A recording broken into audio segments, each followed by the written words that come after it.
I need you to get out of that seat because men like you don't belong in seats like this."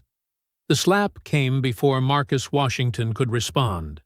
Open-palmed and deliberate. Diane Whitmore Ashford simply looked down at the man in seat 2A like she had simply corrected a disorder in the natural order of things. Marcus did not move, nor reach for his face. His hands rested flat on the legal files spread across his tray table. 4 years of work, 17 veterans, the most important case of his career waiting 18 hours away in a Washington courtroom. What Diane Whitmore Ashford didn't know was that the man she had just struck was the only person on that plane whose silence was more dangerous than anything she could say. Before continuing, comment where in the world you are watching from and make sure to subscribe because tomorrow's story is one you can't miss. The seat was perfect, wide, leather, cool to the touch. Marcus Jerome Washington had earned it, not with old money or a family name, but with 15 years of 60-hour weeks, cold coffee, and cases nobody else wanted to take.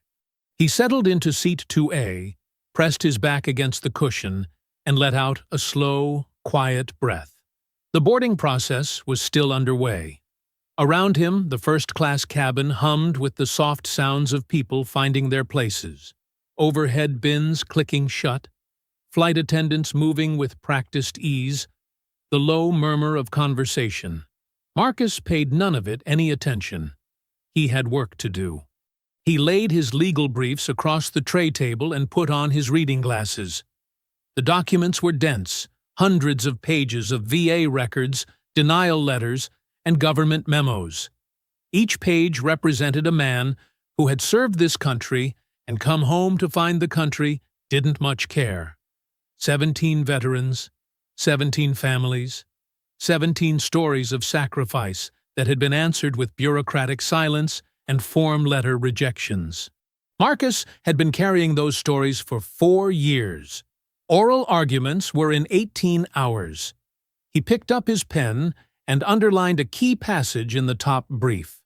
The government's argument rested on a narrow definition of systemic intent, a legal phrase specifically designed, Marcus believed, to make discrimination impossible to prove. He had spent months building the counter-argument. Every document in this stack was a brick in that wall. His sparkling water sat untouched in its cup holder. He hadn't noticed the flight attendant place it there. "Come home with a win, Marcus Jerome." He heard Angela's voice as clearly as if she were sitting beside him. He saw her at the departure gate, her warm brown eyes steady, her hands straightening his jacket lapels, even though they didn't need straightening. She had kissed his cheek, a soft, quick press of her lips just below his cheekbone. Then she stepped back and looked at him the way she always did before the big ones, like she already knew how it would end. Angela Washington had been a fourth-grade teacher for 12 years. She was not a lawyer, not a strategist, not a person who knew the difference between a circuit court and an appeals panel. But she understood people in a way Marcus sometimes envied. She had read those denial letters alongside him at the kitchen table. She had watched him pace the living room at 2 in the morning, talking through arguments to nobody. And when he had moments of doubt, which he did, though he kept them private, her voice was always the one that cut through. "You don't get to give up on them," she had told him once. They didn't give up on this country when this country gave them every reason to. Marcus touched the cheek she had kissed. Then he looked back at his briefs. The cabin continued filling around him. A businessman in a gray suit settled across the aisle. A couple in matching travel jackets took the seats behind. Nobody bothered Marcus. Nobody looked at him twice. He was deep into the government's third counter-argument when he heard the sound of rolling luggage. Loud, deliberate, the kind of luggage that announced itself. He didn't look up immediately. People boarded with loud luggage all the time. He kept his eyes on the page, pen hovering, following a footnote about benefit eligibility thresholds. The rolling stopped. very close. He became aware of a presence at the edge of his row, not moving, not sitting, just standing there, waiting. He could smell expensive perfume, sharp and floral and a little too much of it. He still didn't look up. He heard a sharp exhale, the kind that wasn't accidental, the kind designed to be heard. Then the voice came, cool, certain, carrying the particular confidence of someone who had never once been told that they were wrong. "You're in my seat." Marcus finished the sentence he was reading. He set his pen down. He reached into his breast pocket and produced his boarding pass, crisp, unfolded, printed that morning. He held it up without looking at her. Seat 2A. His name. His ticket. He placed it on top of his briefs and picked up his pen again. There was a pause, brief and sharp, like the moment before weather changes. He looked up. Diane Whitmore Ashford was staring down at him, diamonds at her throat, sunglasses pushed up into perfectly styled hair. Her assistant stood 2 steps behind her, eyes down, boarding pass trembling slightly in her hands. Diane wasn't looking at the boarding pass Marcus had just shown her. She was looking at him, and the expression on her face said everything she hadn't said yet. Diane didn't move. She stood over Marcus the way people stand over things they intend to claim. Weight shifted forward, chin lifted, one hand resting on the top of his seat, like she was already measuring it for herself. Marcus held her gaze. Steady. Unhurried. "Ma'am," he said, "I just showed you my boarding pass. I don't need to see your boarding pass." Her voice was the kind of smooth that comes from a lifetime of being listened to. "I need you to get out of my seat." Her assistant took a small step forward. Boarding pass extended like a peace offering. "Mrs. Whitmore Ashford, if I could just— Your ticket actually shows—" "I didn't ask you." Diane didn't even turn around. The assistant went quiet. Her hand dropped. Marcus did not raise his voice. He did not shift in his seat.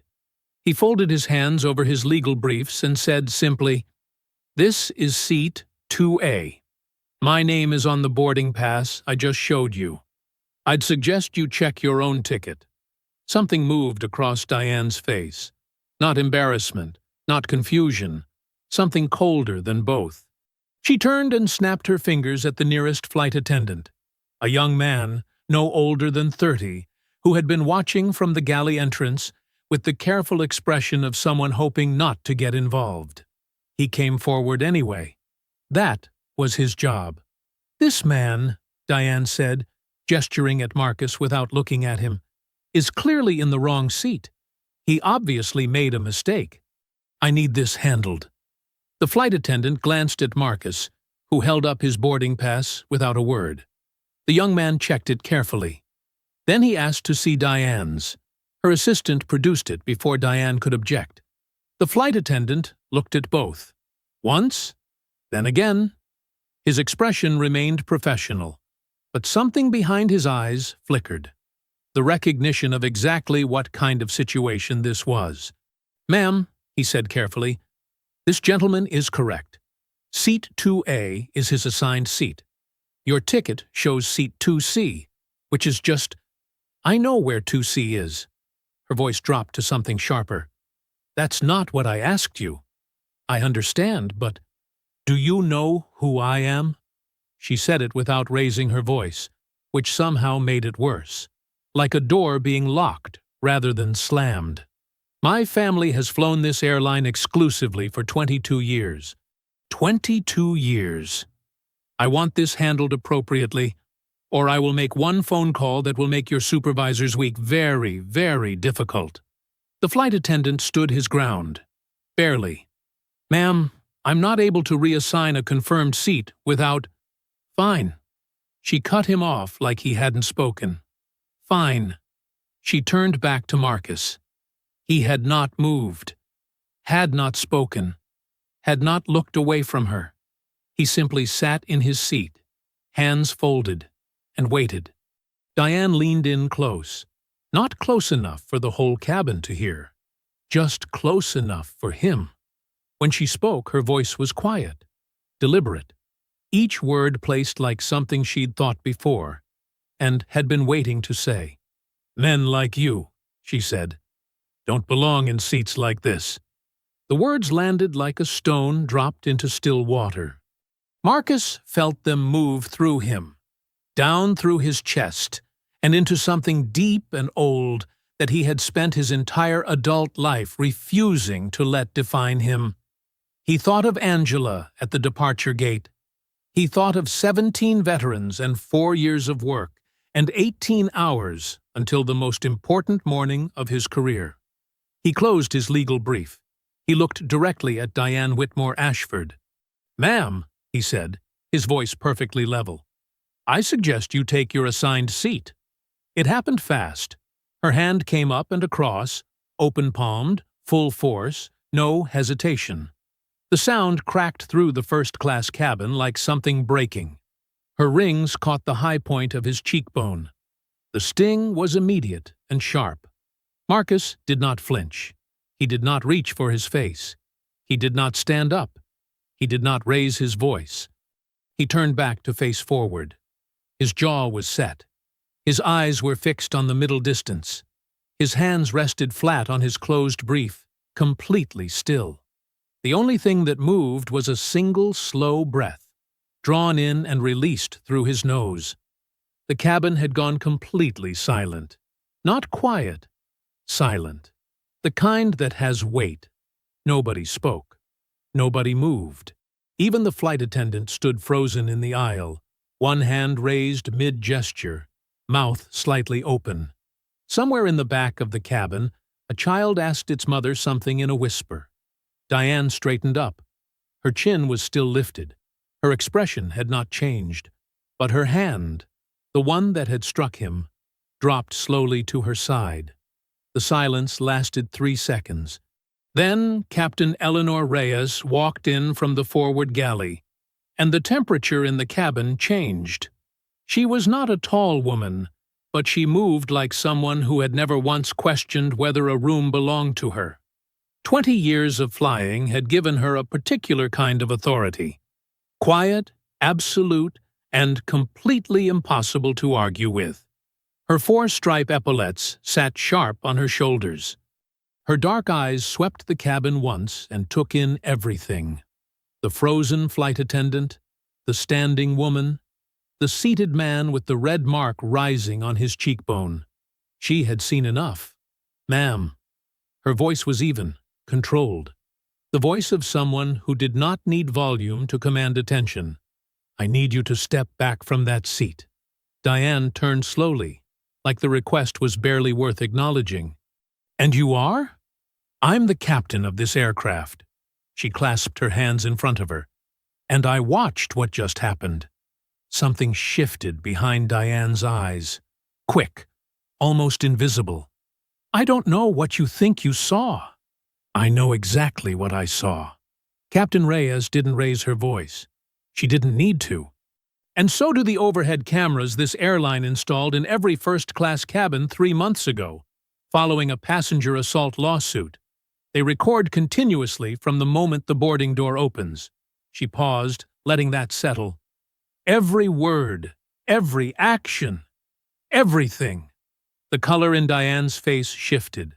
Not quite pale, not quite red. Something caught between the two. Captain Reyes turned to the flight attendant. "Please call the gate agent. Now." The young man moved immediately, clearly relieved to have a direction. Diane's assistant took one quiet step backward. Diane herself did not move. She pivoted back toward Captain Reyes with the full force of everything she had, her name, her money, her certainty that the world would rearrange itself if she pushed hard enough. "Do you have any idea," she said, her voice climbing for the first time, "what my family's lawyers will do to this airline? I have been a platinum member for 22 years.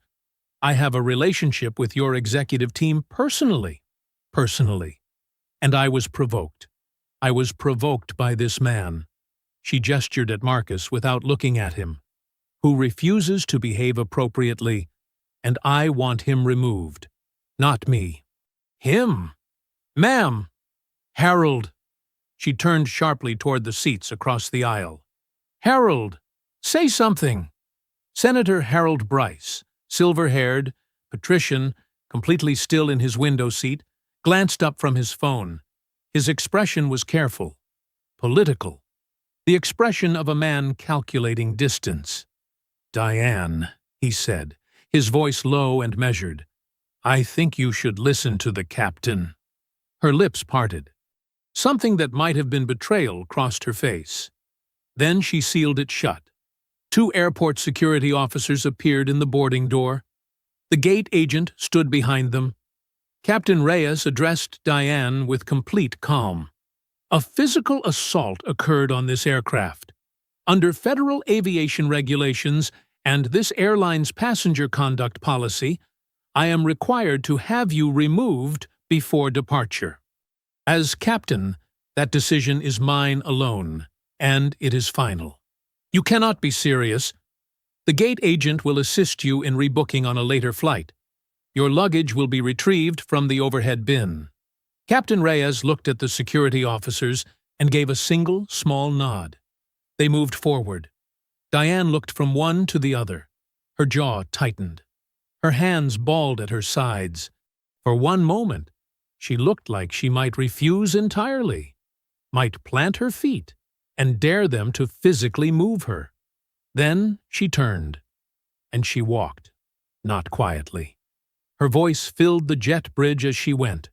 Promises of lawyers, board members, consequences that would come down on this airline like a wave.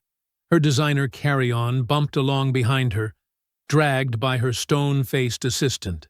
The security officers flanked her on both sides. The boarding door closed, and then, from somewhere in the middle of the cabin, someone started clapping. Slow at first, then joined. Then the whole first-class section was applauding, and Marcus stared straight ahead, with his hands flat on his briefs, and breathed through it. Captain Reyes stepped to his row. She didn't touch him. She placed one hand briefly on the headrest above his seat.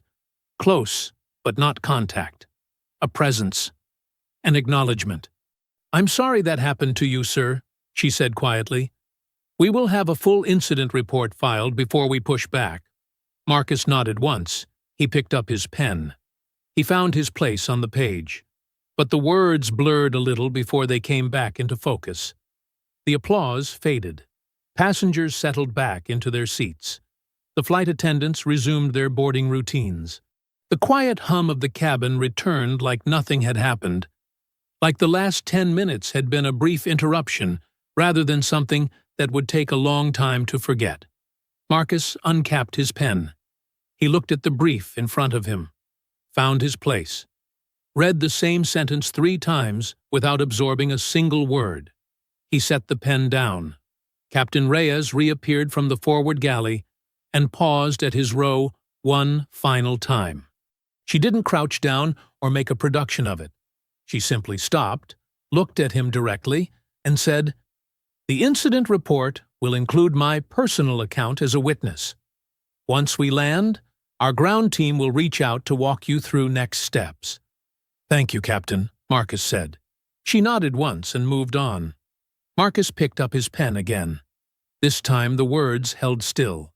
He underlined a passage, made a note in the margin, and turned to the next page. The mark on his cheekbone pulsed with a dull heat. He ignored it. He had almost found his rhythm when the voice came from across the aisle. Hell of a thing! Marcus looked up.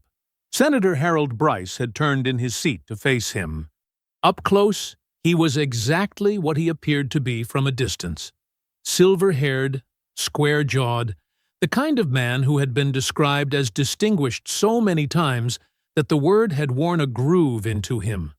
His suit was expensive and understated. His smile was practiced and warm and reached precisely nowhere near his eyes. "Diane's always been a handful," Bryce continued, shaking his head slowly, like a man lamenting a minor inconvenience. "I'll make sure she sends a proper apology. You have my word on that." Marcus studied him for a moment. That won't be necessary, Senator. No trouble at all. The Whitmore Ashfords and I go back a long way. I'll have a word with her. He said it like the matter was already handled, like Marcus should feel relieved. These things have a way of getting messy if they're not managed early. Managed. Marcus noted the word. I appreciate the offer, Marcus said, but I don't need it managed. Bryce's smile didn't waver, not even slightly. That was the thing about men like him. The smile was structural. It held regardless of what was happening underneath it. He leaned forward just a fraction, enough to close the distance without moving from his seat. You're Marcus Washington, aren't you? He said it casually. Too casually. The way someone says a thing they've known for a while. The attorney on the Harmon veterans case. Marcus kept his face still. That's right. Impressive work. Bryce nodded slowly. I've followed it. Complicated case. Lot of moving parts. He paused. Let the pause breathe. Interesting timing for a flight to D.C. 3 words. Dropped into the conversation like they weighed nothing. Marcus held the senator's gaze. Neither of them spoke for a moment. The engines hummed beneath the floor. Somewhere behind them, a flight attendant asked a passenger about their drink preference. Safe travels, Senator, Marcus said. Bryce settled back into his seat, with the ease of a man who had just accomplished exactly what he intended. You too, Counselor. Marcus turned back to his briefs. He did not read them. He stared at the page and felt the shape of what had just happened. Not the words of it, but the weight. Bryce had not threatened him, had not said anything that couldn't be repeated in polite company. Every word had been smooth, reasonable. The kind of thing a person says when they want you to know they know, without ever actually saying it. Interesting timing. The boarding doors sealed with a pressurized thud. The jetway pulled back. Marcus felt the faint shudder of the aircraft beginning to move, and looked out the window at the tarmac rolling slowly past. He thought about the memo buried in his discovery files, the efficiency review, Bryce's chief of staff on the signature line. He had noticed it 2 nights ago and filed it away as a coincidence. It didn't feel like a coincidence anymore. The plane turned toward the runway. The city lights spread out beyond the terminal windows, distant and indifferent. Marcus picked up his pen one more time, but instead of turning back to his legal brief, he opened a fresh yellow notepad to a clean page. He wrote one name at the top. Then he started making notes. The seatbelt sign clicked off with a soft chime. Around Marcus, first-class passengers shifted and relaxed into the rhythm of the flight. Shoes came off. Blankets unfolded. A woman 2 rows back reclined her seat and closed her eyes. The flight attendant moved through the cabin with quiet efficiency, collecting the last of the pre-departure cups. Marcus opened his laptop. He told himself he was going back to the oral argument prep. He had an outline to finish, a rebuttal to sharpen, 17 men depending on every word he chose. He opened the folder labeled Harmon 5, United States, via benefits, and stared at the contents. Then he opened a second folder. He didn't plan to. His hands just did it. The folder was labeled Senate Oversight, Discovery Batch 4.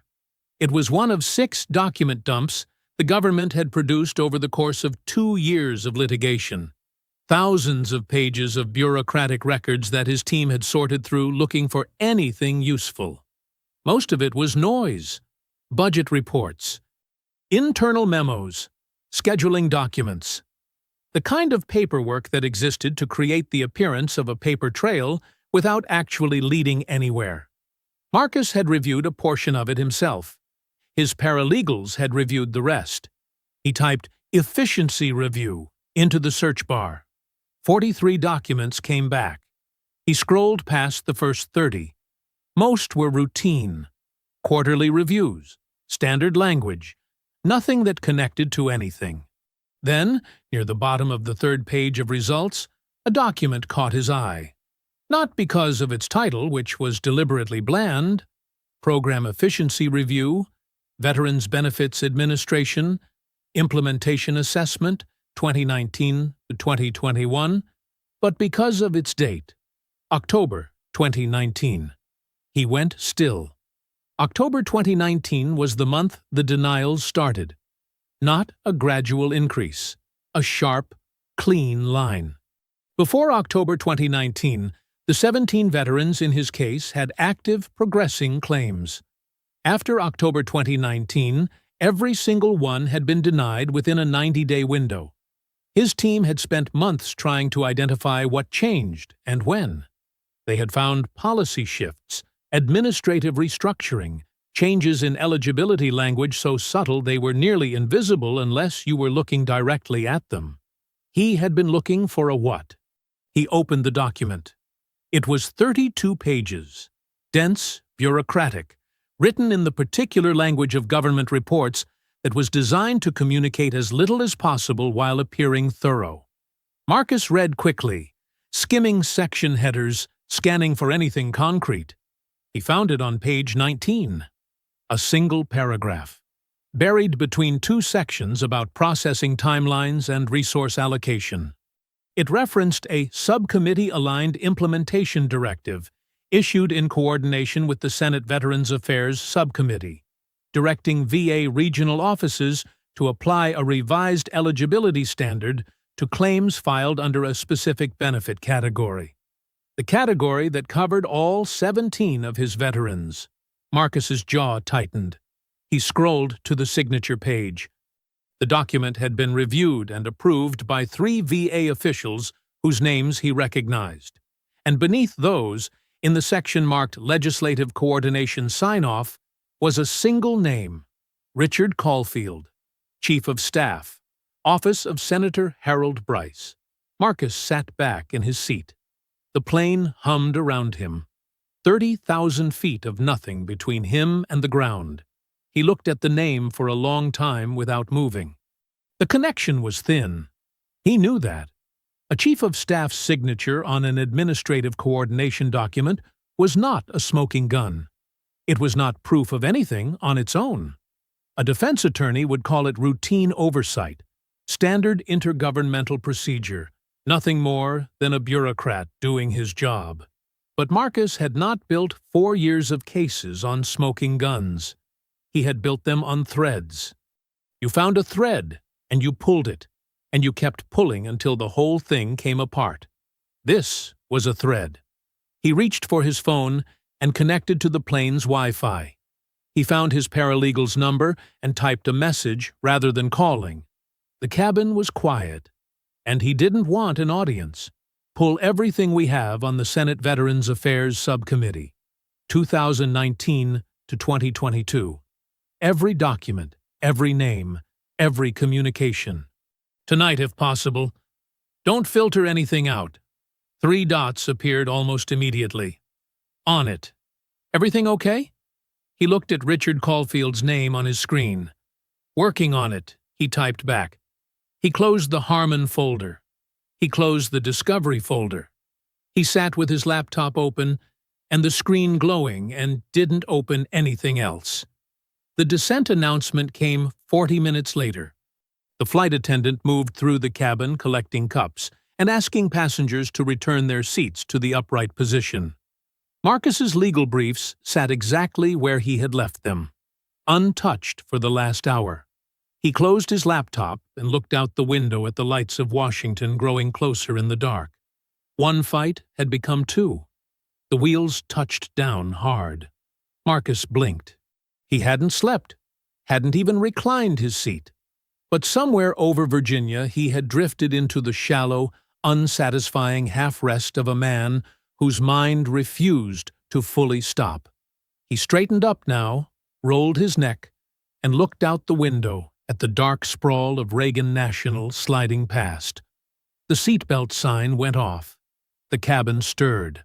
Marcus reached into the overhead bin for his carry-on and stepped into the aisle. The man who had been seated behind Diane during the incident was 2 rows back. Mid-40s, open collar, the kind of person who blended into any first-class cabin without effort. As Marcus passed, the man caught his eye and gave a single, quiet nod. Not a word, just a nod. Marcus returned it and kept moving. He powered his phone on as he walked up the jet bridge. The screen lit up before he cleared the gate. Then it didn't stop lighting up. Missed calls, 11. Text messages, too many to count at a glance. 3 voicemails from numbers he didn't recognize. Emails stacking up faster than the screen could refresh. He stopped walking without meaning to, standing in the middle of the terminal corridor while a stream of passengers parted around him. The first news alert read, "Viral. Woman removed from flight after attacking black passenger in first class." The second read, "Video of first-class assault crosses, 11 million views in under 4 hours." Marcus stood very still. The man behind Diane had filmed it. All of it, from the moment she leaned in close to the slap to the applause as she was escorted out. He had posted it from the plane before they even pushed back, using the aircraft's Wi-Fi. By the time Marcus had been buried in discovery documents at 30,000 feet, half the country had already seen his face. He found the video, watched 30 seconds of it, watched himself sitting perfectly still after the blow landed, jaw set, hands flat, facing forward. Watched Captain Reyes walk in and dismantle Diane Whitmore Ashford's certainty with 8 sentences and a nod to the security officers. He put his phone in his pocket and kept walking. The car he had booked was waiting outside baggage claim. He loaded his bags, settled into the back seat, and spent the 40-minute ride to his hotel fielding calls. His firm's managing partner called twice. A producer from a national morning show left a voicemail. The director of a civil rights legal organization he had worked with 3 years ago sent a text that was 3 paragraphs long and ended with, "We stand with you completely. Whatever you need." It should have felt like something. Relief, maybe. Vindication. It felt like noise. He checked into his hotel at midnight, ordered room service he barely touched, and sat at the desk with his case files spread open in front of him. He had 5 hours before he needed to be dressed and moving. He used 3 of them working through his oral argument outline, tightening his language on the systemic intent question, anticipating the government's likely responses. Then he showered, lay down on top of the covers, stared at the ceiling. His phone buzzed on the nightstand. He reached for it automatically. A news alert. Not about the video this time. Exclusive. Whitmore Ashford spokesperson releases statement on viral flight incident. Marcus sat up. He read it once, slowly. Then he read it again. Diane's crisis team had moved fast. The statement described her as a woman who had been experiencing an acute anxiety episode at the time of the incident. An episode allegedly aggravated by what her spokesperson characterized as aggressive and escalating behavior from a fellow passenger who had refused repeated attempts at civil resolution. The language was careful and clinical, and designed to do one specific thing: make anyone who hadn't watched the video very carefully begin to wonder. There was a quote from her lead attorney at the bottom. "Our client was in a vulnerable medical state and was met with hostility rather than compassion. We are exploring all available legal options and expect a full and fair accounting of the events as they actually occurred." Marcus set his phone face down on the nightstand. He looked at the ceiling for a long moment. Then he turned off the lamp, put his head on the pillow, and closed his eyes. He did not sleep for a long time. Outside the window, Washington, D.C. hummed on through the night, indifferent and awake, the way it always was, full of people sharpening their knives in the dark. Marcus was up at 5:30. He didn't need an alarm. He never did before the big ones. His body knew. He showered, shaved, and dressed with the careful deliberateness of a man preparing for battle. Charcoal suit, white shirt, a tie Angela had given him 2 Christmases ago that she claimed made him look like someone who wins. He stood at the bathroom mirror and straightened it twice. Then he picked up his briefcase, his legal files, and his coffee, and walked out into the gray Washington morning. His co-counsel, Diane, no relation, a fact Marcus had stopped finding darkly amusing sometime around the 3rd year of working together, was waiting for him in the lobby of the building his firm had rented as temporary office space 3 blocks from the courthouse. She was sharp, meticulous, the kind of lawyer who read footnotes for pleasure. She had been with him on this case from the first deposition. She met him at the door, and he knew immediately. Her face was wrong. "Tell me," he said. She handed him a single printed page. It came through at 4 this morning. Marcus read it standing in the doorway, the morning air cold at his back. It was a recusal notice. The Honorable Patricia Ellison, their judge, the judge who had presided over 4 years of pretrial hearings, who had read every brief and heard every motion, who had shown careful and considered interest in the systemic evidence Marcus's team had built, had recused herself. The reason cited was a procedural conflict, filed by opposing counsel late the previous evening. A technical objection about a prior professional connection that was so thin, Marcus had to read it twice to confirm it wasn't a joke. It was not a joke. He lowered the page. "Who's the replacement?" His co-counsel pressed her lips together. "Harlan Price." Marcus knew the name. Every civil rights attorney who had argued in federal court in the last decade knew the name. Judge Harlan Price was not corrupt, not on paper, not provably. He was simply a man who had spent 20 years finding precise legal reasons to rule against plaintiffs in civil rights cases. He was meticulous about it, almost elegant.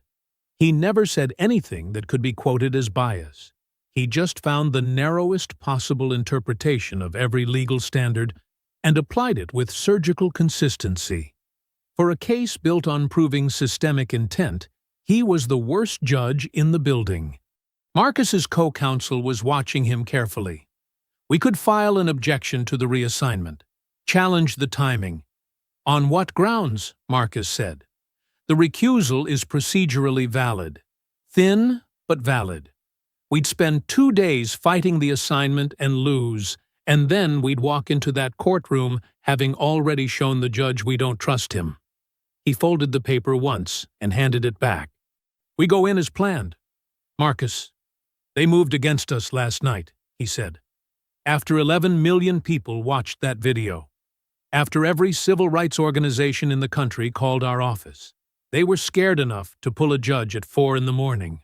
He looked at her steadily. "Scared people make mistakes. We just have to be ready when they do." She held his gaze for a moment. Then she exhaled. "Okay. Okay," he said. "Walk me through their likely opening." They worked for 90 minutes at the temporary office, standing at the whiteboard, running through arguments, anticipating every move Price was likely to make from the bench. Marcus's co-counsel was thorough and precise, and slowly, as the work took over, the fear in her face settled into focus. That was the thing about preparation. It didn't eliminate fear. It just gave it somewhere useful to go. At 8:15, they packed their files and walked the 3 blocks to the courthouse together. The morning had brightened into a flat, cold gray. A few reporters were stationed outside. Someone had connected Marcus's name in the video to his federal case, and the story was apparently too good to leave alone. Cameras turned in their direction. Marcus kept his eyes forward and his pace steady. Inside the courthouse, the marble corridors stretched ahead of them, long and tall and deliberately imposing, the way government buildings always were. Their footsteps echoed.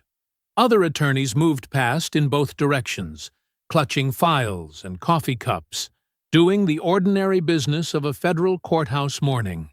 17 veterans were already seated in the public gallery upstairs, waiting. Marcus tightened his grip on his briefcase. He walked forward. The press conference started at 10 o'clock. Marcus didn't watch it. He was inside the courthouse for preliminary motions when Diane Whitmore Ashford's legal team arranged themselves in front of a bank of microphones outside a Palm Beach law firm. 3 attorneys in expensive suits, flanking a prepared statement like soldiers guarding a position. He found out about it during the lunch recess. His co-counsel pulled him into a quiet corner of the courthouse corridor, phone screen extended. Marcus watched 90 seconds of it, enough to understand the shape of what they were doing. The lead attorney was a man named Gerald Foss, silver-tongued and media-trained, the kind of lawyer who understood that public opinion and legal strategy were the same battlefield. He spoke slowly and with great apparent sadness, as though the situation genuinely pained him. Our client is a private citizen who boarded a flight in good faith and found herself in a deeply distressing situation, Foss said into the cluster of microphones. What the video does not show, what it cannot show, is the state of escalating tension that preceded the moment being circulated online. Mrs. Whitmore Ashford has a documented history of anxiety-related episodes. She was frightened, she was overwhelmed, and instead of compassion, she was met with hostility. Marcus handed the phone back. Documented history, his co-counsel said flatly. As of when, exactly? As of whenever her doctor signed the paperwork, Marcus said. Probably sometime last night. She shook her head slowly. The media is going to run with it. She was right. By mid-afternoon, the counter-narrative had found its footing. A conservative cable commentator spent 11 minutes on air describing Marcus's behavior, sitting quietly in his assigned seat, saying nothing, doing nothing, as aggressive body language and deliberate provocation. The segment was clipped and shared widely. The comments underneath it were the kind Marcus had learned, a long time ago, not to read. The morning show that had wanted him for an interview quietly withdrew the request. The preliminary motions wrapped at 4 o'clock. Marcus and his co-counsel gathered their files and walked out into an afternoon that had turned cold and overcast, the sky the color of old concrete. They were halfway down the courthouse steps when her phone rang. She answered it, listened for 15 seconds, and stopped walking. Marcus stopped beside her. He watched her face. She ended the call and looked at him with the expression of someone delivering news they wish they didn't have. Diane's legal team filed a civil suit against you this afternoon. Emotional distress. Reputational damage. She paused. They're asking for substantial damages. Marcus stood on the courthouse steps and looked out at the street. A cab rolled past. A jogger in a yellow jacket crossed at the corner. An ordinary Washington afternoon doing its ordinary business, completely indifferent to the fact that the man who had been struck across the face on an airplane last night was now being sued for it. He was quiet for a moment. Forward it to the firm, he said. Marcus, forward it to the firm. I'll review it tonight. He started walking again. Back at the temporary office, he sat at the desk alone after his co-counsel left and read through the civil complaint from first page to last. It was 31 pages. It was carefully written. It described the incident aboard the aircraft in language so thoroughly rearranged from reality that Marcus found himself reading certain passages twice just to confirm what he was seeing. In the version of events presented by Diane's legal team, Marcus had been combative from the moment she approached his seat. He had spoken to her in a threatening manner. He had refused to cooperate with airline staff. His calm had been reframed as menace. His stillness had been reframed as aggression. The slap, described in the complaint as an involuntary physical response to an acute anxiety episode, occupied exactly one sentence. Marcus set the document down. He thought about the 17 veterans upstairs in that gallery today. He thought about Dennis Harmon Sr., 73 years old, who had driven 4 hours from his home in Virginia to sit in a wooden courthouse chair and watch a lawyer he'd trusted for 4 years argue his case before a judge who had never once ruled in a plaintiff's favor. He thought about Bryce's voice on the plane. Interesting timing. Marcus pulled the civil complaint back toward him and opened his legal pad to a fresh page. He uncapped his pen. If Diane Whitmore Ashford's legal team wanted to use the courts as a weapon, Marcus Washington had spent 15 years learning exactly how courts worked. He started taking notes. The knock came at 7:15 in the morning.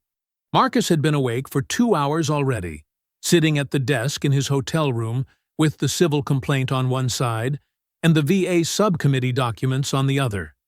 He had ordered coffee at 6. It had gone cold beside him without being finished. He opened the door. His co-counsel stood in the hallway, coat still on, a leather folder pressed against her chest. She hadn't slept. He could see it in the tight set of her eyes and the particular stillness of someone running entirely on adrenaline and dread. "You need to hear this before we go in today," she said. He stepped aside and let her in. She sat at the small table near the window and opened the folder without preamble. She had a contact, a veteran courthouse clerk she had known for 9 years, the kind of person who noticed things and occasionally, carefully, mentioned them to people she trusted. What the clerk had noticed was a phone call. Bryce's office contacted the court administrator 2 days ago, his co-counsel said. Not the judges directly. The administrator. He raised what he called, she glanced at her notes, concerns about the political sensitivity of the Harmon matter, and suggested the panel approach the case with appropriate institutional caution. She looked up. Those were his exact words. Marcus sat on the edge of the bed. Who told the administrator this? Bryce's legislative director, a woman named Patricia Soule. She's made similar calls before, apparently. Nothing that crosses a legal line. Just pressure. The kind that's designed to leave no fingerprints. Marcus was quiet for a moment. And the panel? 2 of the 3 judges are political appointees, both confirmed during Bryce's tenure on the Senate Judiciary Oversight Committee. She closed the folder. He didn't threaten anyone. He didn't have to. Marcus stood up and walked to the window. Below, Washington was doing its morning thing. Taxis and joggers and government workers moving with purpose through the gray cold. The kind of city that ran on relationships and favors and the careful management of who owed what to whom. He had known Bryce was powerful. He had not known until this moment exactly how precisely that power had been aimed. How solid is your source? He asked. Solid enough that she called me at 11 o'clock at night. He turned back from the window. This doesn't leave this room. Not yet. I know. We go in today and we argue the case we prepared. Same strategy, same evidence. Nothing changes because of this. He picked up his jacket from the back of the chair and put it on. If we react to what he's doing, we're playing his game. We prepare our own. She looked at him for a long moment. Marcus, he's poisoning the well. He's been poisoning it for years. Marcus buttoned his jacket. Now we just know where the well is. She exhaled slowly. Something in her shoulders dropped. Not defeat, but the particular release of a person who has been carrying fear alone and has finally been allowed to set it down in front of someone else. They left for the courthouse together.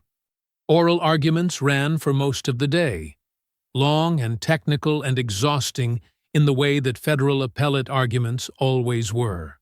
Marcus performed cleanly. His structure was tight, his language precise, his responses to the bench composed and authoritative. Price probed hard on the systemic intent standard, as expected, and Marcus answered every question without flinching. But he noticed the silences, The way two of the three judges leaned back slightly when Marcus pressed hardest on the government's record. The way their questions for the government's attorney were careful and gentle in a way that his had not been. He noticed. He said nothing. After court, he sent his co-counsel back to the office and returned to the hotel alone. He sat at the desk, opened the VA subcommittee documents his paralegal had sent through, and worked until midnight. He was pulling threads: Bryce's chief of staff, the efficiency review, the denial timeline, building a second architecture underneath the first one. At 12:30, he finally stopped.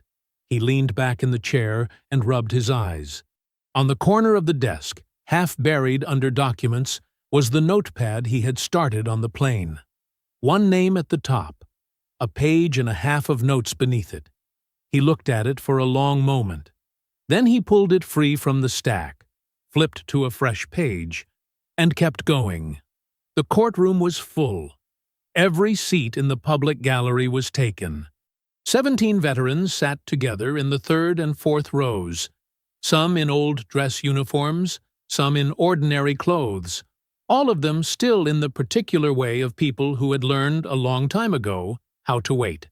Dennis Harmon Sr. sat in the center of the third row, 73 years old, back straight, hands folded in his lap. He had driven 4 hours. He had been waiting 11 years. Marcus stood at the plaintiff's table and did not look at them. If he looked at them, he would feel it too much. He needed to think, not feel. There would be time for feeling later. He opened his mouth and began. The argument ran 2 hours and 40 minutes. Marcus moved through it the way he moved through everything that mattered. Methodically, without hurry, building each point on the last like a man laying bricks. He introduced the efficiency review memo early and let it sit before the panel while he established the denial timeline. October 2019, the clean, sharp line. Before it, 17 active claims. After it, 17 denials inside 90 days. He connected the subcommittee coordination language to the VA's revised eligibility standard.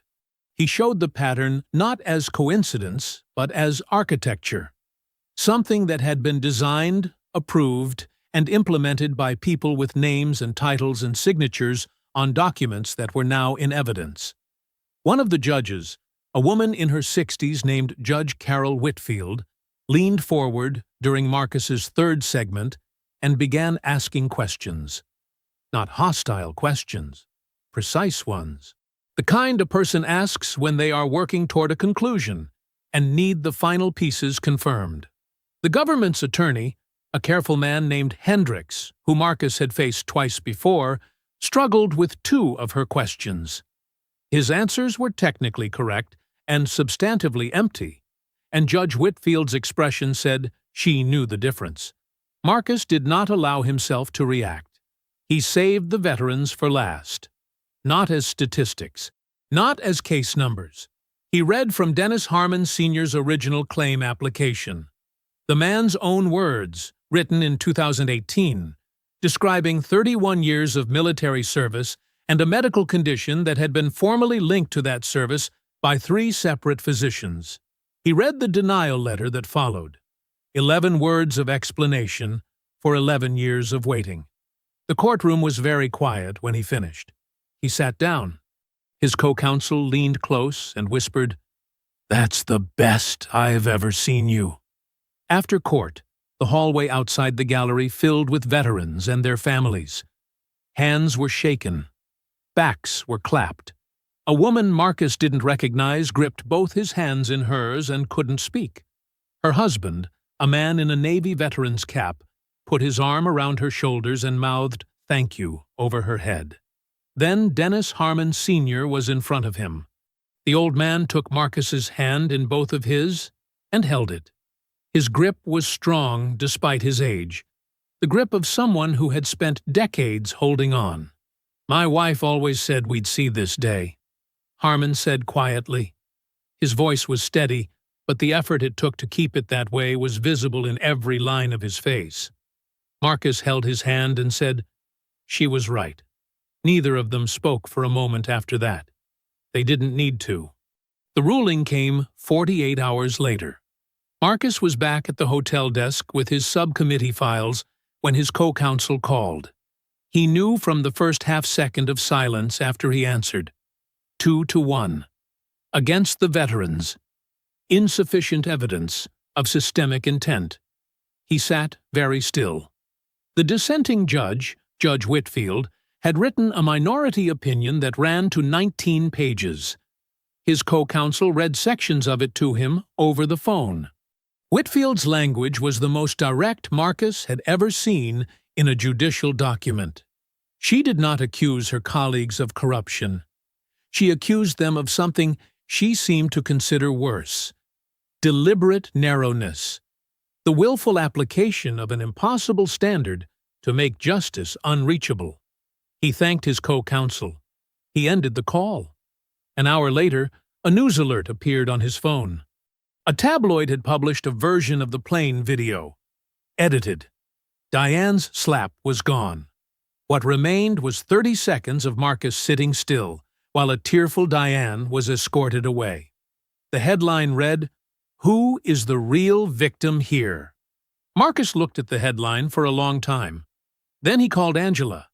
The phone rang twice. She picked up on the second ring, the way she always did, like she had been waiting. "Tell me I'm not finished," he said. Angela didn't answer right away. Not because she wasn't there. Marcus could hear her breathing, could hear the faint sound of the television being muted in the background, the small domestic sounds of the home he wasn't in. She was thinking. Angela always thought before she spoke. It was one of the things that had made her a remarkable teacher, and one of the things that had made him fall in love with her 12 years ago, and one of the things that drove him absolutely crazy when he needed an answer right now. He waited. "Tell me everything," she said finally, "from the beginning." So he did. He told her about the ruling, about the two judges who had found their narrow standard and hidden behind it, about Whitfield's dissent and what it said and what it meant that a federal judge had put language like that in writing and still lost. He told her about the tabloid video, the edited version, Diane's slap erased, 30 seconds of himself sitting quietly repackaged as aggression. He told her about the civil lawsuit, about Gerald Foss and his careful sadness, and his 31 pages of rearranged reality. He told her about Bryce's call to the court administrator, about Richard Caulfield's signature, about the veterans in the gallery and Dennis Harmon's grip, and 11 years of waiting that had just been answered with 2 words: insufficient evidence. When he finished, the line was quiet for a moment. "Are you done?" Angela said. He frowned. "What? Are you done telling me everything that went wrong? Because you sound like a man who's decided he's finished, and I need to know if that's what this call is." "I'm not—" He stopped. "Started again. I just need to hear that I'm not finished. Marcus Jerome Washington." Her voice was not unkind, but it was firm in the way that 12 years of fourth graders had made it firm. The voice of a woman who had learned that sometimes love looked like refusing to let someone feel sorry for themselves. You were never close to finished. Now stop feeling sorry and think. He sat with that for a moment. "The leak," he said. "What about it?" "The edited video. Whoever leaked that to the tabloid had access to the original security footage from the airline. That footage was filed as part of the incident report, which means it was in the hands of the airline's legal or security department." He was on his feet without realizing he'd stood up, pacing the narrow strip of carpet between the desk and the window. Diane's team couldn't have gotten to it on their own. Someone inside that airline gave it to them. "Then find out who," Angela said simply. "Reyes," he said. "Captain Reyes filed the incident report. She would know what happened to the footage after it was logged. Then call her." He was already moving toward his phone. "I'll call you back. Marcus." Her voice stopped him at the door. Those men drove 4 hours to sit in that courthouse today. They've been waiting 11 years. You don't get to be the one who gives up on them." He closed his eyes, opened them. "I know. Good. Now, go work." He ended the call. For a moment, he stood in the center of the hotel room and breathed. The room was small and overlit, and smelled like recycled air. Outside the window, Washington hummed on through the night, indifferent as always, full of people who pulled strings in the dark and called it governance. He sat back down at the desk. He thought about the leak. He thought about the judge reassignment that had come through at 4 in the morning. Timed, he now believed, to land after the viral video had made the case too visible to attack frontally. He thought about Bryce's call to the court administrator. Every move had been reactive. They had been watching and adjusting and tightening the net as events unfolded, which meant they had a network. And networks had edges, and edges had people. People made mistakes. Marcus found Captain Reyes's name in his phone. He had saved it after the incident report confirmation, a habit left over from years of keeping every contact that might matter. He didn't have a direct number.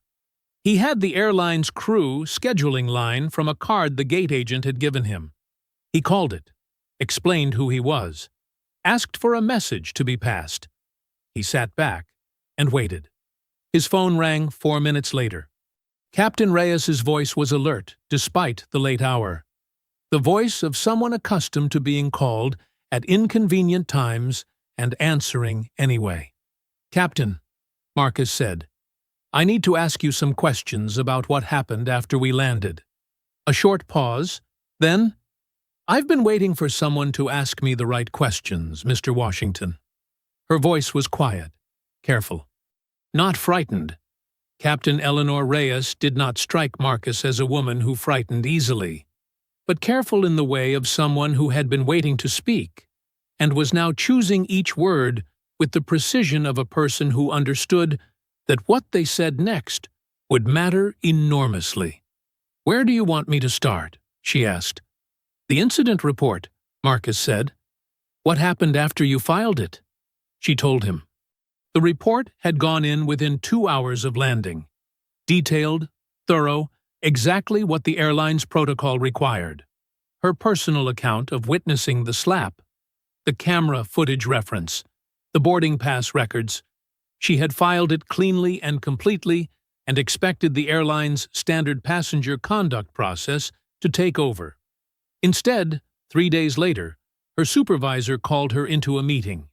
"He didn't say anything directly," Reyes said. "That's the thing.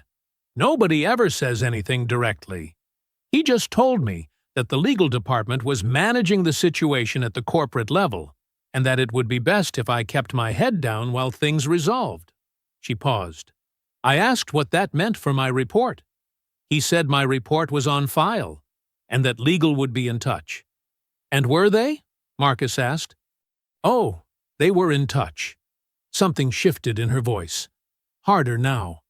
"A week after that meeting, I got a call from a man who introduced himself as a consultant working with the airline's legal response team. He was very friendly, very smooth. He told me that the situation had become complicated given the media attention, and that there were some inconsistencies in witness accounts that needed to be addressed." She stopped. "He asked me if I would be willing to review my statement and consider whether the physical contact between Mrs. Whitmore Ashford and the passenger might have been, his word, ambiguous. Whether it was possible I had misread the situation given the stress of the moment." Marcus was quiet. "I told him I hadn't misread anything," Reyes continued. "I told him I was standing 8 feet away with a clear line of sight, and I knew exactly what I saw." He got less friendly after that. "What happened next?" 2 weeks later, my scheduling got strange. Undesirable routes. A late approval on a leave request I'd filed months in advance. Nothing dramatic enough to file a formal complaint about. Just friction. The kind that lets you know someone is watching and isn't happy. She paused again. I've been flying for 20 years, Mr. Washington. I know what normal looks like. That wasn't normal. Did you document it? Every single thing. Her voice was flat and certain. Every email, every scheduling irregularity, every voicemail I saved. I have the consultant's name, the dates of every contact, and a written record of every conversation I had with my supervisor about this matter. A brief silence. I started keeping records the day after that first call. I didn't know exactly what I was building, but I knew I was building something. Marcus leaned forward over the desk. Captain, I need you to send me everything. Tonight, if possible. I have a secure file transfer system. I'll text you the link the moment we hang up. Already on my laptop, she said simply. He exhaled. I also need to ask you something directly. The original security footage. The unedited version from the cabin cameras. After you filed the report, do you know who had access to it? A short pause. The incident report automatically flags the relevant footage and routes it to the airline's security and legal departments. Standard procedure. Both departments would have had access within 24 hours of my filing, and an edited version of that footage ended up in a tabloid. Silence on the line. He could hear her processing it, connecting the same points he had connected an hour ago. The consultant, she said quietly. The one who called me. What's his name? Hargrove. Daniel Hargrove. She spelled it. He said he was an independent consultant, but the email he contacted me from had a domain I didn't recognize. I looked it up. It's a crisis management firm out of Miami. Marcus wrote the name down, then wrote the firm name she gave him. Underlined both. Captain Reyes, he said, I want you to understand what you're potentially stepping into. If this goes where I think it's going, you may be asked to give a formal statement. There may be professional pressure. Mr. Washington. Her voice was steady and clear. I've already had the professional pressure. It didn't change what I saw. A beat. Send me the link. Marcus texted it before they finished the call. The files arrived 11 minutes later. He opened the first email and started reading. You just changed everything, he said quietly to the empty room. Don't speak to anyone else until you hear from me. The call came at 9:17 in the morning. Marcus was at the desk, working through the emails Captain Reyes had sent the night before, building a timeline of the airline's legal department communications. He had 3 legal pads open in front of him and a coffee he had actually remembered to drink while it was still warm. Progress. His paralegal's name appeared on the screen. He picked up before the second ring. What did you find? Her name was Simone. She had worked with Marcus for 6 years. Sharp, methodical, and constitutionally incapable of calling with small news. The fact that she was calling at 9 in the morning after an overnight document pull meant she had found something that couldn't wait. I need you to sit down, she said. I'm already sitting. Good. He heard papers moving. So, I pulled everything on the Senate Veterans Affairs Subcommittee like you asked. 2019 to 2022. Every document, every communication, every public record I could access. A brief pause. 2 of the veterans on our client list are from Bryce's home state, Mississippi. A man named Carl Webb and a man named Robert Dutton. Both served. Both had their benefits denied in that October 2019 window. Both wrote directly to Bryce's Senate office asking for help. Marcus's pen stopped moving. They wrote to his office, he said carefully. Formal constituent assistance requests. The kind senators handle all the time. Someone's benefits got denied. They reach out to their representative. The office makes inquiries. Simone's voice was steady, but tight. I pulled the responses. Marcus, both men received form letters, signed on Bryce's letterhead. The language is almost identical in both. I'm reading from Webb's right now. He heard her take a breath. After careful review, This office has determined that your claim is unlikely to meet current eligibility thresholds under applicable VA guidelines. We encourage you to accept the determination and explore other available support programs. Silence on the line. Marcus set his pen down very slowly. He told them to give up, Marcus said. He told them to give up, Simone confirmed. Men who wrote to him for help, his own constituents. And he signed letters personally discouraging them from pursuing appeals. Using language that directly echoed the revised eligibility standard his own chief of staff helped implement. Another pause. The letters are time-stamped November 2019, 1 month after Caulfield signed off on the efficiency review. Marcus stood up. He walked to the window and stood there looking at the street below without seeing it. His mind was moving fast. Not with anger, though the anger was there, low and steady like something burning underground. His mind was moving through the architecture of what Simone had just handed him. Bryce hadn't just helped design the system that denied these men their benefits. He hadn't just signed off on the bureaucratic machinery that made the denials happen. When 2 of his own constituents had come to him personally, had trusted him the way citizens trust their elected representatives, had written letters and waited for responses, and opened envelopes with his name on them, he had used that trust to push them further away from justice. He had known exactly what he had done to them, and he had helped make sure they stayed done. "Are the letters original documents?" Marcus asked. "Certified copies from both veterans' personal files. Webb kept everything. He said his wife told him never to throw away anything from a government office. Dutton's daughter has his file. I've already been in touch with both of them this morning. They're willing to cooperate fully." Marcus turned from the window. "I need affidavits from both of them. Formal statements connecting the letters to their appeal decisions. Can you have them drafted by end of day?" "Already started." He almost smiled. "Simone?" "I know," she said. "Call me when you know what you're doing with it." He ended the call. He stood in the center of the room and looked at his 3 open legal pads. Then he picked up his phone again and found the number he had been given 2 nights ago. A private cell, passed to him quietly by Judge Whitfield after he had reached out through a mutual colleague. She answered on the 3rd ring. "Mr. Washington." "Judge Whitfield," he kept his voice measured. "I need 30 minutes of your time, not as a judge.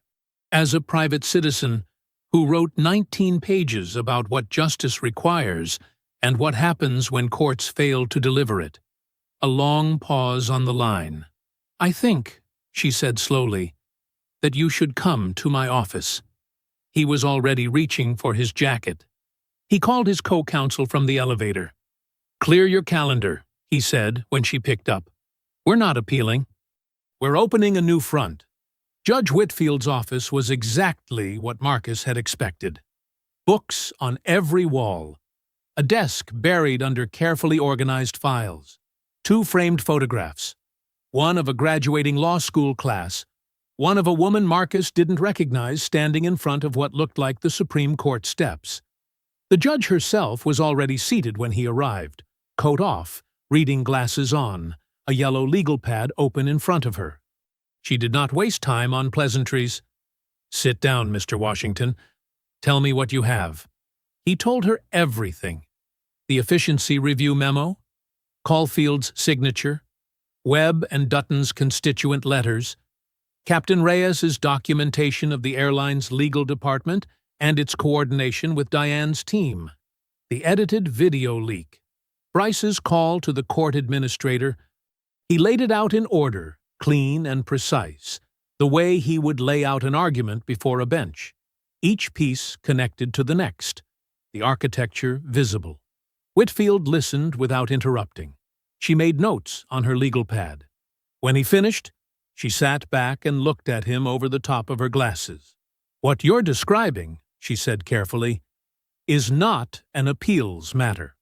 What you're describing is a conspiracy to deprive citizens of their constitutional rights under color of law. That's a federal criminal question. She paused. Which means it belongs in a very different office than mine. I know, Marcus said. I need to know whose office. She looked at him for a long moment. Then she wrote a name and a direct phone number on a piece of paper and slid it across the desk. Thomas Garrett, she said. Assistant U.S. Attorney. He ran public corruption cases in the Southern District for 8 years before he moved here.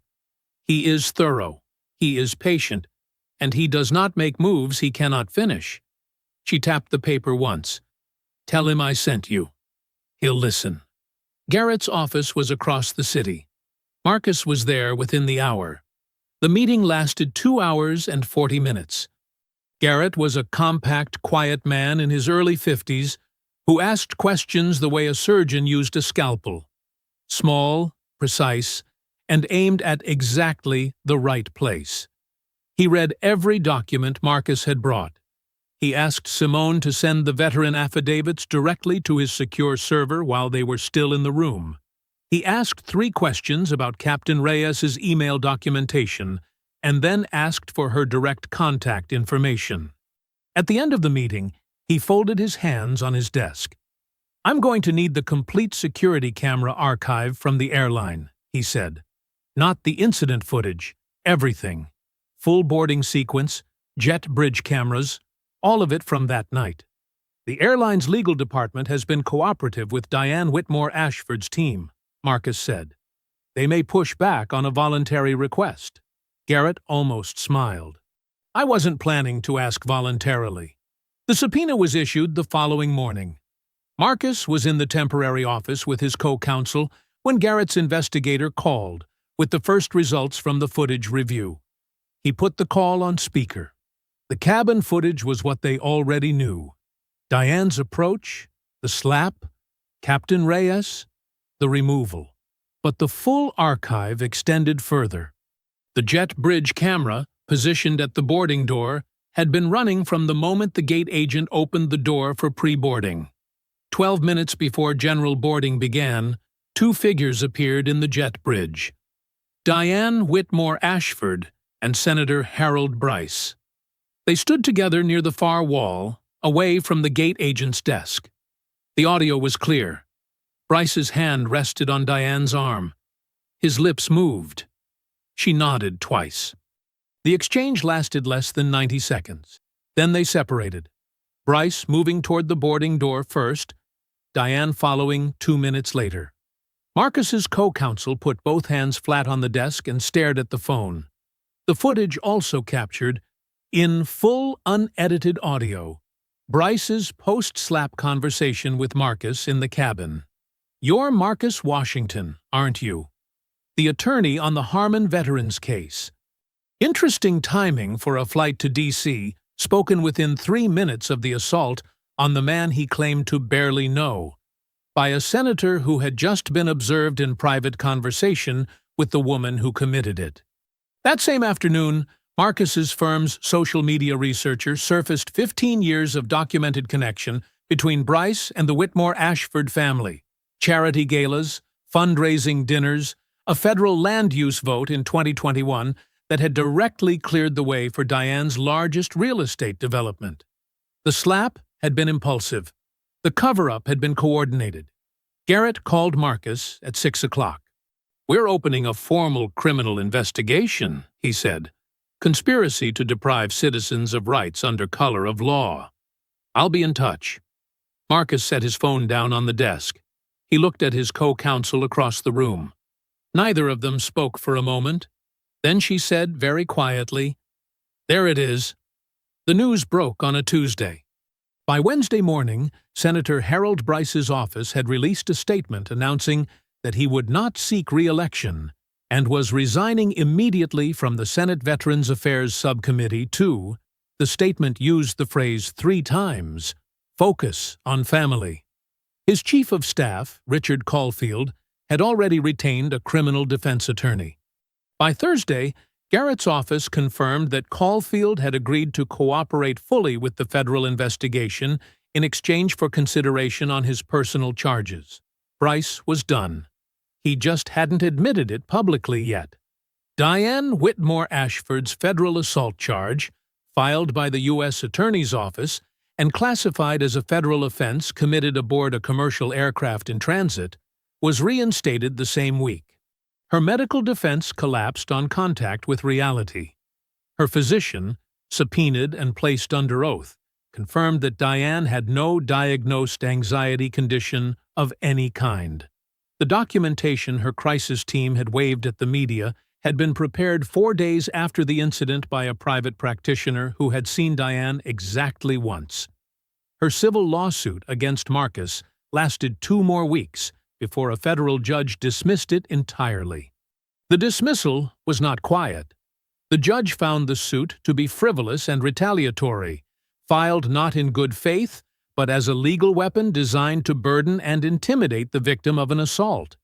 She sanctioned Diane's legal team and ordered Diane personally to pay every dollar of Marcus's legal fees from the suit's filing to its dismissal.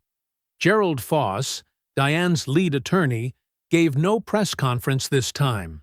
The original, unedited security footage, every second of it, cabin and jet bridge both, was released publicly by Garrett's office as part of the criminal case record. It was everywhere within hours, 12 minutes before boarding. Bryce's hand on Diane's arm, the clean, unambiguous crack of the slap. Marcus facing forward, perfectly still. Captain Reyes dismantling a woman who had never once been told no. Diane's real estate firm lost 3 senior partners in 5 days. 2 major development deals were quietly withdrawn. The 2 appeals judges who had ruled against the veterans, their names now attached to Bryce's interference in every news story being written, issued a rare sua sponte reversal.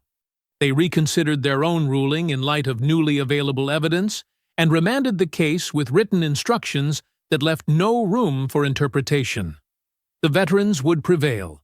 It was, as Marcus's co-counsel put it when she called him with the news, as close to an apology as a federal court ever gets. Marcus was on the phone with Simone when the call came through from Dennis Harmon Sr.'s daughter. He switched over. She was crying before she got through her first sentence. Her father had received his full back benefits determination that morning. 11 years of denials reversed in a single letter. The VA had fast-tracked the review under what Garrett's office had quietly described to them as significant federal interest. "He wants to talk to you," she managed. "He's been sitting by the phone." Harmon Sr. came on the line. His voice was the same as it had been in the courthouse hallway. Steady, deliberate. The voice of a man who had learned how to carry weight over a very long time. "I need you to know," the old man said, "that I never stopped believing." Marcus sat very still at his desk. He pressed his free hand flat against the surface and looked at nothing in particular. "Neither did I," he said. Neither of them spoke for a moment. They didn't need to. He flew home on a Friday evening. First class. Seat 2A. He settled in before general boarding, put his reading glasses on, and opened the new case file across his tray table. There were always more. There were always people who needed someone willing to pull threads and keep pulling until the whole thing came apart. He had known that when he started. He would know it when he finished, whenever that was. The boarding door opened. Passengers filed in. Then Captain Eleanor Reyes appeared from the forward galley, and Marcus looked up. She stopped when she saw him. Something moved across her face. Not surprise exactly, but the particular warmth of a thing coming full circle. She looked at him in seat 2A, legal files spread across his tray, reading glasses on, completely at ease. "How'd it go?" she asked. Marcus looked up at her. "We won," he said. She nodded once. The way people nod when a thing that should have always been true finally becomes true. The boarding door sealed. The engines built beneath the floor. Marcus looked down at the first page of the new file and began to read. Outside the window, the ground fell away. The sky opened wide and clear. If you enjoyed the story, Leave a like to support my channel, and subscribe so that you do not miss out on the next one. On the screen, I have picked 2 special stories just for you. Have a wonderful day.